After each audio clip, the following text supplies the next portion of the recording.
Decluttering my home did not only give me a calmer space, it also helped me with my mindset and my budget. What I realized is these things I was holding on to for the just in case items, or do I really need them? Not only did they cost me money, but they also took up space and piece of my home. So today I'm going to share 10 things in my home and lifestyle that not only help me with my mindset, but also help me stick to a budget. And some of these may ruffle your feathers, but I'm going to share and they actually do work. The first thing we're going to talk about is the just in case kitchen gadget. And I'm going to use an example that might ruffle a lot of feathers, and that is the stand mixer like the KitchenAid mixer. KitchenAid mixer is beautiful. Have I wanted one in the past? Yes. Have I looked at it for years? Yes. Do I have one? I do not. What I realized, and what my husband has reminded me a whole lot of, is we don't use a mixer a whole lot in our house. I actually have a handheld mixer. This is a Hamilton Beach mixer, and it has served me my purpose for any time I have used it. So this is what I have in my own home. I know this will ruffle a lot of feathers. Now, if this thing ever stops working or it breaks, I may invest in a KitchenAid handheld mixer, and I've actually looked at it, but I have not purchased it yet because this still works. Once this stops working, that is the next thing I will get, but I do not have the standalone KitchenAid mixer. And I'm going to share one example in this corner. You can see I have an air fryer sitting out on my counter here because one of my daughters, she uses this a whole lot. So we leave that out on the counter so that she can access it easily. The same with my crock pot. There's seasons, especially during the winter seasons, we use the crock pot a lot. That is the time I will leave that out on my counter. But a KitchenAid mixer that sits on my counter that I wouldn't use a whole lot, that I don't need, I'm not going to go waste money on it because it's not something I need now. And remember, I do talk about seasons of life and changes of life. So if you ever get to where you think you may need that KitchenAid mixer and you're going to use it a whole lot and it needs to sit out on your counter, then go for it. But for me, it's not something I need in my life, so I'm not going to go invest in the standalone KitchenAid mixer right now. But maybe one day when this thing doesn't work, I will get the handheld KitchenAid mixer. Not only does that decrease clutter on my counter, but it also saves me money in the long run. So remember, don't get the just in case item, just get the thing that you know you're going to use. Make sure it's intentional, something that's going to serve its purpose for your home and not just because or just in case. Next, we're going to talk about duplicate kitchen gadgets or duplicate items in your home, especially in the kitchen. If you've never done it, go through your kitchen, pick a drawer that is over cluttered, pull everything out. How many spatulas do you really need? If you have 5, pick the 2 or 3 that you use the most. How many measuring cups do you need? If you have 4 of those, pick the few that you use the most. It's going to save you space. It's going to save you time looking for things where you can't find them, and money in the long run. You're not going to go keep buying stuff that you think you need when you really don't. And one thing for us is simply our spatulas. We dwindled it down to just a few that we use every day. I do have one metal one, but I don't keep it out because I try not to use it unless it's an absolute need because I don't want to scratch our pans. But just a few that we use, and that is it. And you can see my drawer is pretty small, so I had to really fine tune what we need and use. And now I can see everything, I can find it, my drawer is less cluttered, and I'm not going to go spend money on more things I don't need just to clutter up my drawer and waste money. Now we're going to talk about the just in case serving ware, and that means your special plates, your holiday plates, all those fancy things you need. I used to have a lot of it, and I'll be honest, I had it not only here, I had a lot more here. I have since dwindled this down. I had some in like where my pans are, the cabinets are deep. I'd have it behind there, so I had to dig to find it. I have a little drawer thing that I keep extra linens in, and then more stuff in the little foyer cabinet that you've seen me do videos in front of before. I would have it there. What I realized is I don't host as much anymore, and if I did host a lot, I'd have to go to all these places to find what I need. And if I didn't find something I liked because it was out of season, what did I do? I'd go buy something else. So what I did is I decluttered it a lot. If it's a small gathering, I don't mind. I'll pull out our dinner plates that we use every day, which these stay in a different cabinet. So these are used all the time, and they're white, so they last. We've had them over 20 years, and they still work. And then I can mix anything with it, and I've kept just some basics, some little gold chargers and the galvanized metal chargers.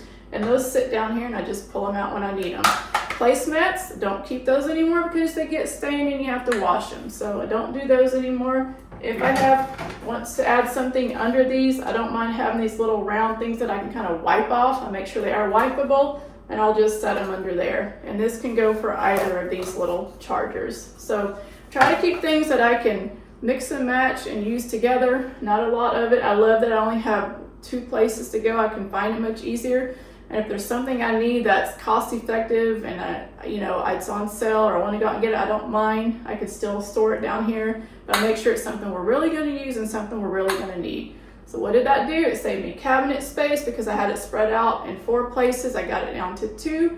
And of course, in the long run, it's going to save me money because now I'm not going to go out and buy something else. I'm going to use what I have because the things I have, I can mix and match and use them over, year after year.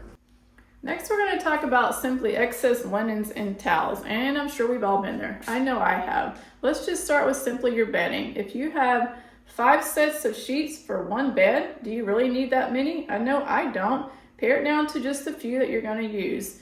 Next is your towel category. If you have a lot of towels of all different colors, pare them down to, let's just say you have 2 bathrooms. I'll use my home for instance. Use one color of towels in one bathroom and use the other color of towels in the other bathroom. And if there's towels that are not in that color category, go ahead and declutter them. That makes it easier for when I go to wash. I know that my husband and my towels go in our bathroom and my daughter's towels go in their bathroom. So it makes it a lot easier on the wash and I don't have to think about what towel goes where.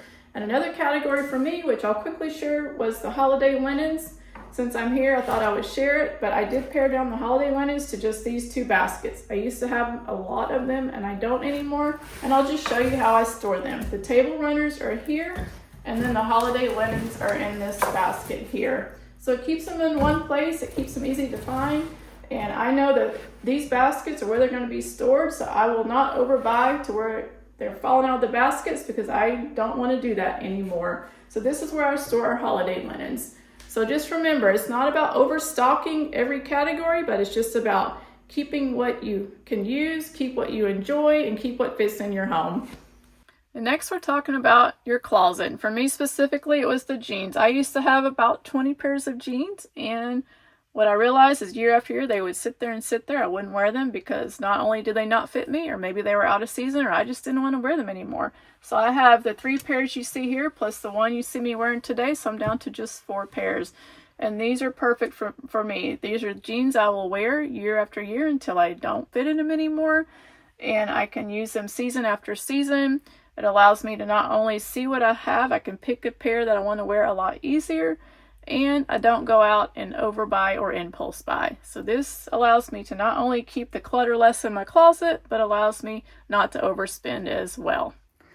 The next category is one that might be controversial to some, and that is beauty and skincare. I know some people have a ton of makeup and a ton of products, and I'm trying to understand how they even use it all, which I'm sure they don't. They probably either have to get rid of some, or it sits there and it gets expired, and then the next thing you know, you're throwing it out. To me, that's a waste of money. So I'm very simple on my makeup and skincare. You can see most of it here. Some of the makeup's in the drawer. And then I have some lipstick, which I do keep in a drawer down low, and it's not very much. It's just what you see here. I do have some favorites that I keep extras of, which is here, and this, because when I run out, I want to make sure I have them on hand. So I just keep it very minimal. I also have sensitive skin, so I'm very particular about what I buy. But anyway, don't go out and buy a whole bunch of makeup. Just use the products that you love and enjoy. Don't try to impulse buy, because then it's going to be sitting there and you got to get rid of it. I know many years ago I had some sitting down under a cabinet. I realized it sat there so long I never used it. I did have to throw it out. So remember, just keep what you enjoy, keep what you're going to use. Don't go out and overbuy, don't impulse buy. And that is not only going to keep the clutter down in the makeup and skincare category, but it's also going to help your budget out as well. Next, we're going to talk about a very controversial category, and that is seasonal decor overload. Yes, I did bring y'all in my decor closet. I do have a closet. This is a lot less for me. I have actually had to decrease this category a whole lot. I used to have so much. I will say it again. I'm proud of myself for getting rid of a lot of it, and I mean bags and bags of it, and years of decluttering. But I used to have it throughout the house. I don't keep our main Christmas stuff in here. It is in a separate space that it just fits in another closet just right. But this is the seasonal decor that I might rotate throughout the year. And I know I've told you guys, shop your home. If you have one vase in the living room and another vase on a kitchen table, switch them out. It's okay to do that. That keeps you from going out and buying the next thing. But what I try to do is I try to keep things that are very intentional, things that I'm going to use throughout the years. My wreaths I've used year after year. I have candlestick holders and they're very neutral. And again, I'll use them depending on the holiday season, year after year. Behind me, you see some kind of neutral seasonal decor. For the first year in a long time, I have not set out my little bunnies. They are super cute, but I just didn't get them out this year. So if I don't get them out again next year, I'll probably will declutter them. I've had them a really long time though. But you can see I just have some neutral decor that I can use season after season. To me, this is minimal for me. Again, the definition of minimal is different for everyone. And if I continue to go on year after year and there's some things in here that I don't use again and again, I'll go ahead and declutter it as well. So again, just keep in your home what brings you joy. Don't overbuy. Don't go out and just buy a whole bunch of new decor. Try to rotate items throughout your home, and that's going to save you money as well. The next category you may want to look at is your book category. Are you one that has books throughout your house? Do you have a whole room full of books, maybe a whole library shelf of books? Look at your books, see if you can actually pare those down. So for me, for instance, let's just say you're in the parenting stage. When my girls were little, yes, they had a lot of books, and depending on the stage of life they were in or the year we were in, it may be time to donate books because sometimes those books would just get to be too much. So then it was time to donate the ones that they just no longer read or no longer served a purpose for them. The same goes with, the stage of life that I'm in now. I love reading devotionals. If I'm not reading my Bible, I'm reading a devotional or a motivational book. That is one thing I do enjoy. So here's a handful of books. I have devotionals, and I have one of my favorites, the Rachel Cruz Love Your Life, Not Theirs. Those are books that I probably will not part with. If I ever do, I don't know that I would. But I have about 20 devotional books that I do keep, and if I want to go back and read them, or if someone wants to borrow one, I can do that. But I do love keeping those books, and I will not part with them. The same goes with aesthetics. I have a few aesthetic books, not many. I loved books like the Homebody book by Joanna Gaines and her recipe book. I do actually have those. And those are ones I can actually keep out and just pick up when I want to look at as well, because they are aesthetic books. So I don't mind keeping those as well. So depending on the stage of life you're in, I know the books could be controversial, but go ahead and look at them. Even if you can donate a few or 5 or 10, maybe you come across a book you haven't read in a while and you want to read it again. Well, not only did you find a book that brings you purpose again, it brings you joy, but you've also saved money by not going out and buying more books. The next category is one that's going to hit me a little hard, and that is storage bins. I love a good storage container, especially baskets. And what I've learned is, as I've gone through my decluttering phase of our life, especially in the last 5 years, the major declutter, I would actually have a pile of excess storage bins. And what I did is I kept them for a little bit, especially if we were decluttering certain rooms. If I reused them and repurposed them, that was awesome. But I did not want to go out and buy another storage bin. So after a while, if those storage bins sat there and they just didn't have a purpose to go anywhere else in the house, it was time to declutter those as well. So when you're decluttering, it's okay if those storage bins starts to pile up, save them for a little bit, see if you can reuse or repurpose them, but don't go out and buy more.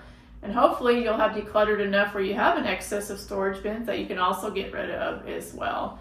So don't go out and buy new storage bins, just start with what you have. Go ahead and get rid of the excess clutter. If you have extra storage bins, get rid of those. Remember, we are trying to save money. We're not trying to go out and buy more stuff to fill up those bins again.